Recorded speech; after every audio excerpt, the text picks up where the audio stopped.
In this video, we learn about respiration in plants and in animals. So पहले respiration in plants देखते हैं. Plants भी cell से बना हुआ है जिस तरह से animals है. तो plants का भी सारा सेल्स सेल्युलर रेस्पिरेशन परफॉर्म करता है. प्लांट्स में फोटोसिंथेसिस के प्रोसेस से जो ग्लूकोज फॉर्म होता है वो ऑक्सीजन के प्रेजेंस में ब्रेक होकर कार्बन डाइऑक्साइड, वाटर और एनर्जी रिलीज करता है. इसी प्रोसेस को रेस्पिरेशन बोलते हैं. ये एक स्टेप का प्रोसेस नहीं है, अलग अलग स्टेप्स में होता है, बट अभी के लिए एक ही स्टेप में इक्वेशन दिखाया गया. So plants do not have specific organs for breathing like we have lungs for exchange of gases. Plants के पास तो नहीं है, तो वहाँ पर गैसेस कैसे एक्सचेंज होता है? We already know that with the help of stomata. Stomata क्या होता है? एक ओपनिंग के जैसा होता है जिससे गैस एक्सचेंज होता है इस तरह से. So they utilize the simple process of diffusion for exchanging the gases, oxygen and carbon dioxide. तो diffusion का process क्या है? वो process है जिससे suppose यहाँ पर कार्बन डाइऑक्साइड का ज़्यादा कंसनट्रेशन है, यहाँ पर कार्बन डाइऑक्साइड का कम कंसनट्रेशन है. तो डिफ्यूजन का मतलब वो ऑटोमेटिकली हायर कंसनट्रेशन से लोअर कंसनट्रेशन में चला जाएगा. इस प्रोसेस को डिफ्यूजन बोलते हैं. यही प्रोसेस प्लांट्स यूज़ करता है for exchanging gases. The stomata generally opens up during the day time and remain closed at night. This helps in the exchange of oxygen and carbon dioxide. In addition to the exchange of gases, plants में stomata एक और काम करता है, वो है transpiration का. So what is transpiration? The process of exchange of water vapour, excess water vapour, or you can say the process of evaporation of water vapor from the plant surface. Plants में जो excess water है वो vapour बन के gaseous form में आ जाता है, फिर वो स्टोमाटा की हेल्प से बाहर आ जाता है. तो स्टोमाटा का दो फंक्शन होता है. It helps in transpiration and it helps in exchange of carbon dioxide and oxygen. ये प्लांट का एक चार्ट है. जब डार्क कंडीशन है, मतलब रात का टाइम समझ सकते हैं, तो सिर्फ रेस्पिरेशन होता है, फोटोसिंथेसिस नहीं होता है. तो रेस्पिरेशन होने के कारण क्या होता है? एंड रिजल्ट कि ऑक्सीजन प्लांट एब्जॉर्ब कर रहा है और कार्बन डाइऑक्साइड रिलीज कर रहा है. जब डिम लाइट होता है, शाम का टाइम समझ सकते हैं, तो फोटोसिंथेसिस और रेस्पिरेशन इक्वल रेट पे होता है. तो दोनों अपोजिट प्रोसेस है. Therefore there is no net intake of oxygen और कार्बन डाइऑक्साइड. जितना प्लांट कार्बन डाइऑक्साइड एब्जॉर्ब करता है फोटोसिंथेसिस में, रेस्पिरेशन में उतना ही रिलीज भी कर दे रहा है. तो इसीलिए ओवरऑल इफेक्ट ज़ीरो है. ब्राइट लाइट में क्या होता है? फोटोसिंथेसिस ज़्यादा हो रहा है, तो इसलिए जो एंड रिजल्ट है वो भी फोटोसिंथेसिस का ही रहेगा कि कार्बन डाइऑक्साइड ले रहा है और ऑक्सीजन रिलीज कर रहा है. Besides stomata, some other parts of the plant like woody branches that are made up of dead cells on the surface have pores known as lenticels. तो ब्रांचेस में भी जैसे लीफ में स्टोमाटा होता है, उसी तरह से ब्रांचेस में भी छोटा छोटा होल्स होता है जिसको लेंटिसल्स बोला जाता है. Not exactly holes, pores. तो वो भी एक्सचेंज करने में हेल्प करता है. The cells in the roots of the plant also need oxygen to survive. तो रूट्स में प्लांट को ऑक्सीजन कहाँ से मिलता है? सॉइल पार्टिकल्स के बीच में जो एयर है, हम लोग ऑलरेडी सॉइल की कॉम्पोजिशन में पढ़ चुके हैं कि सॉइल के अलग अलग पार्टिकल्स में ये सब सॉइल पार्टिकल्स है, तो बीच में एयर ट्रैप्ड रहता. तो रूट्स प्लांट का वहीं से ऑक्सीजन लेता. तो जब हम लोग बहुत ज़्यादा ओवर वाटर कर देते हैं, पानी बहुत ज़्यादा दे दिया, तो प्लांट्स मर जाता है. क्यों? बिकॉज एयर स्पेस जो था सॉइल में वो ब्लॉक हो गया, अब उसमें पानी आ गया, तो प्लांट्स को ऑक्सीजन नहीं मिल पा रहा रेस्पायर करने के लिए. So this is the reason why we should not over water the soil. Now the next topic is respiration in animals. So how do animals respire? In small animals, exchange of gases takes place through diffusion, by diffusion through their overall body surface. जो छोटा छोटा organisms है, single layered है, उनमें बस diffusion से ही exchange हो जाता है. लेकिन जो लार्ज एनिमल्स है उसका सारा लेयर्स, तो टिश्यू सारा इन्वायरमेंट के कांटेक्ट में नहीं है, अंदर अंदर में बहुत डीप लेयर्स है. तो वो सारे में अगर रेस्पिरेशन करवाना है तो एक कोई सिस्टम होना चाहिए जहाँ ऑक्सीजन नीचे तक पहुँच पाए. तो वो अलग अलग ऑर्गेनिजम्स का होता है। जैसे एमीबा हाइड्रा यूनिसेलुलर है, अगर मल्टीसेलुलर है तो भी सिंपल बॉडी डिज़ाइन है, तो डिफ्यूजन से हो जाता है। In earthworms and leech, skin is the organ for exchange of gases. Skin में बहुत सारा ब्लड वेसल्स है और स्किन मॉइस्ट रहता है, जिससे वो एक्सचेंज होने में ईजी रहता है। In fish, prawn and crabs, the respiratory organs are the gills. Water, ये हम लोगों को ऑलरेडी पता है, एक्वाटिक ऑर्गेनिजम्स के पास गिल्स होता है। Oxygen rich water enters through the mouth, मुंह से ऑक्सीजन, पानी अंदर जाएगा, पानी में जो डिजॉल्व्ड ऑक्सीजन है वो उनका ब्लड वेसल्स एब्जॉर्ब कर लेगा, फिर वो पानी बाहर निकाल दिया जाएगा। So the oxygen deficient water leaves through the gills. फिर वो नेक्स्ट जब पानी मुंह में भरेगा तब वापस ऑक्सीजन एब्जॉर्ब कर लिया जाएगा और कार्बन डाइऑक्साइड रिलीज कर दिया जाएगा। Insects have a network of branched tubes called trachea. You can see in this photo. ये these trachea open on the surface of their bodies through pores. Pores के help से ये body में open up होते जाता है। फिर बहुत सारा एनिमल्स है, जैसे हम लोग हो गए, जिनमें डेवलप्ड ऑर्गन है spongy organ called lungs. In mammals, structures like diaphragm and ribcage support the process of breathing. इसके बारे में हम लोग बाद में पढ़ेंगे। डॉग्स, कैट, सब में रिबकेज होता है। स्मॉल बेबीज तो रिबकेज तो दिख भी जाता है। This you don't have to read. Now in next topic we learn in details about respiration in humans. So सबसे पहले हम लोग क्या करते हैं, respiration is both external and internal. Oxygen ले रहे हैं और दे रहे हैं, वो एक्सटर्नल रेस्पिरेशन है, जिसको ब्रीदिंग बोला जाता है। Breathing consists of inhalation and exhalation. Inhalation means taking in oxygen, exhalation means giving out carbon dioxide. Process में कौन हेल्प करता है, मस्कुलर, ये जो डायफ्राम है ये करता है और रिबकेज करता है। सो what is diaphragm? Diaphragm is a muscular partition which separates the chest cavity from the abdominal cavity. पूरा चेस्ट कैविटी रिबकेज से सराउंडेड है। The lungs are located in the chest cavity.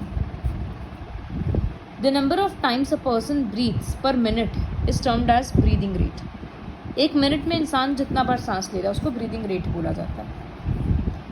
एक ब्रीथ का मतलब एक बार सांस लेना और छोड़ना। सो 1 एक्सहेलेशन एंड 1 इनहेलेशन। एडल्ट का ब्रीदिंग रेट होता है 40 to 20 टाइम्स पर मिनट, लेकिन एक्सरसाइज के टाइम पे बढ़ जाता है, 80 ब्रीथ्स पर मिनट हो सकता है।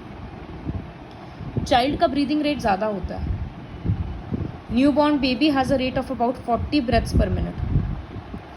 In general smaller animals have faster breathing rates then larger animals. ये एक फैक्ट है जो लर्न करना होगा, जिससे रैट का 60 टाइम्स पर minute. mechanism of breathing. So the process of breathing can be divided into 2 phases: inspiration also known as inhalation और expiration also known as exhalation. तो कैसे हम लोग इनहेल करते हैं? लंग्स का खुद का कोई मसल्स नहीं है, सो वो खुद से मूव नहीं कर रहा है, उसका मूवमेंट कौन कंट्रोल कर रहा है? Ribcage and diaphragm. During inspiration the muscles around the ribcage contract, lifting the ribs upwards and outward. These things you can feel so that it will be easy for you to remember. जब हम लोग breathe in करने वाले रहते हैं तो ribcage के आसपास का मसल्स कॉन्ट्रैक्ट हो जाता है, जिसके वजह से चेस्ट कैविटी थोड़ा बाहर की तरफ आ जाता है और डायफ्राम नीचे चला जाता है। तो ये करने से क्या होता है, लंग्स का साइज बहुत बड़ा हो जाता है, चेस्ट कैविटी एक्सपैंड हो जाता है। तो जितना गैस था अंदर में वो तो अभी भी उतना ही है, लेकिन चेस्ट कैविटी बड़ा हो गया। तो बड़ा होने के कारण क्या होता है, अंदर का वॉल्यूम कम हो जाता है, प्रेशर कम हो जाता है, वॉल्यूम नहीं सॉरी, प्रेशर कम हो जाता है। So I will repeat it again so that it is more clear to you. When we are about to inhale, the muscles around the ribcage contract. Ribcage के आसपास का मसल्स कॉन्ट्रैक्ट होता है और diaphragm नीचे जाता है, तो चेस्ट कैविटी बड़ा हो जाता है। चेस्ट कैविटी बड़ा होने के कारण अंदर में प्रेशर क्या होता है, कम हो जाता है। जैसे हम लोग लैंड ब्रीज सी ब्रीज में पढ़े थे कि जहाँ पर हवा का प्रेशर कम होता है तो अपोजिट साइड से हवा फ्लो करके उसका जगह लेता है, ठीक वैसे ही अभी लंग्स के अंदर प्रेशर कम है और एटमॉस्फेयर में प्रेशर ज़्यादा है, so air will rush in through the oxygen, through nose के थ्रू एयर अंदर चला जाएगा. See it is written, due to this enlargement of the lungs, air pressure inside the lungs falls below the pressure of air outside the body. This creates a partial vacuum, so the air from outside the body rushes into the lungs. ये हो गया inhale करना. फिर जब Excel करना है तो diaphragm वापस अपने जगह पे चला जाता है और रिब केज भी अपने जगह पर वापस नॉर्मली आ जाता है, सब रिलैक्स करता है. तो इसकी वजह से क्या हो गया, लंग्स के अंदर बहुत हवा हो गया तो प्रेशर, क्योंकि साइज छोटा हो गया, नॉर्मल हो गया, तो अंदर में एयर प्रेशर बहुत ज़्यादा हो गया. अंदर में प्रेशर ज़्यादा है, बाहर में कम है, तो हवा अपने आप फोर्सफुली बाहर आ जा रहा है. So this is the process of inhalation and exhalation. ये पोर्शन को थोड़ा वापस रिवाइंड करके देख लेना, because this is very important and you'll have to learn the whole highlighted portion. 2 paragraph में डिवाइड होगा कि ड्यूरिंग इनहेलेशन क्या क्या चेंजेस हुआ, ड्यूरिंग एक्सहेलेशन क्या क्या चेंजेस हुआ. Now why do you yawn when you are sleepy और ड्राउजी. जब नींद आ रहा है तो इसका मतलब ब्रेन में बहुत ठीक से ऑक्सीजन नहीं पहुंच रहा है, so we are not taking enough oxygen. This causes an increase of carbon dioxide in our body. तो ब्रेन समझ जाता है कि बॉडी में कार्बन डाइऑक्साइड बढ़ गया है, जिसके वजह से वो एक सिग्नल सेंड करता है और हम लोग एक लॉन्ग ब्रेथ लेते हैं, लंबा सांस लेते हैं, जिसको यॉन बोला जाता है, ताकि और ज़्यादा ऑक्सीजन जाए. Smoking affects lungs. जब when one smokes cigarettes, many chemicals enter one's body through the lungs. Burning of tobacco produces more than 4,000 chemicals. जब कोई इंसान सिगरेट स्मोक करता है तो उसमें जो टोबैको है वो बर्न होता है और टोबैको के बर्न होने से 4,000 केमिकल्स प्रोड्यूस हो रहा है. वो सारा केमिकल्स स्मोक के फॉर्म में हम लोग के लंग्स के अंदर जा रहा है, उस इंसान के लंग्स के अंदर जा रहा है. बहुत सारा हार्मफुल केमिकल्स जैसे निकोटिन, कार्बन मोनोऑक्साइड, टार, इस तरह से. और लंग्स का जो वॉल्स है वो पूरा थिकन होते जा रहा है, वो ख़राब होते जा रहा है, जिसके वजह से लंग्स उतना एफिशिएंटली गैस को एक्सचेंज नहीं कर पाएगा और बहुत सारा प्रॉब्लम्स होता है, emphysema, cancer and many other problems. So that is why smoking is dangerous to our health. Now, how is oxygen transported from lungs to other parts of the body? Lungs के अंदर तो oxygen आ गया जब हम लोग inhale कर रहे थे, तो अब वो पूरे बॉडी में कैसे जाएगा. तो हम लोगों को पता है कि ब्लड में एक पिगमेंट होता है हेमोग्लोबिन, वो इस ऑक्सीजन के साथ कंबाइन करता है, उसको पिक कर लेता है और ब्लड जैसे जैसे पूरे बॉडी में ट्रांसपोर्ट करते रहेगा तो हर बॉडी पार्ट में ऑक्सीजन भी ट्रांसपोर्ट करते रहेगा. It also picks up some of the carbon dioxide produced by the cells during cellular respiration. फिर वो वापस लंग्स में भी दे देता है कार्बन डाइऑक्साइड को. तो जब हम लोग एक्सेल कर रहे हैं तब कार्बन डाइऑक्साइड बाहर आ जा रहा है. इसी वजह से हेमोग्लोबिन को रेस्पिरेटरी कैरियर बोला जाता है. Why do we need to breathe out carbon dioxide. Carbon dioxide निकालना क्यों होता है बॉडी से. Because high level of carbon dioxide is toxic, poisonous होता है, इसी वजह से कार्बन डाइऑक्साइड को रिमूव किया जाता है. Third activity, to show that exhaled air contains carbon dioxide. Carbon जो हम लोग ब्रीद आउट करते हैं उस एयर में कार्बन डाइऑक्साइड है, ये दिखाने का एक एक्टिविटी है. तो एक फ्रेशली प्रिपेयर्ड लाइम वाटर का सोल्यूशन लो. लाइम वाटर का सोल्यूशन मतलब कैल्शियम हाइड्रोक्साइड. तो Ca2+ होता है, OH single minus, criss cross करेंगे तो यहाँ 2 लग जाएगा ब्रैकेट में. तो लाइम वाटर, इसका कॉमन नेम लाइम वाटर है, केमिकल नेम कैल्शियम हाइड्रोक्साइड है. इसका सोल्यूशन ले लिए. अब हम लोग एक स्ट्रॉ के हेल्प से उसमें ब्लो कर रहे हैं. तो ब्लो कर रहे हैं तो कार्बन डाइऑक्साइड जा रहा है, ये दोनों रिएक्ट होकर कैल्शियम कार्बोनेट बन रहा है plus water. So this calcium carbonate is white in colour, जिसके वजह से वो जो पूरा सोल्यूशन था टेस्ट ट्यूब में वो पूरा मिल्की हो जाएगा. So see it is written lime water turns milky. क्यों हुआ? क्योंकि कार्बन डाइऑक्साइड था, रिएक्ट किया तभी हुआ. So this shows the presence of carbon dioxide in exhaled air. So you'll have to learn this activity as well. This is all about respiration in both plants and animals.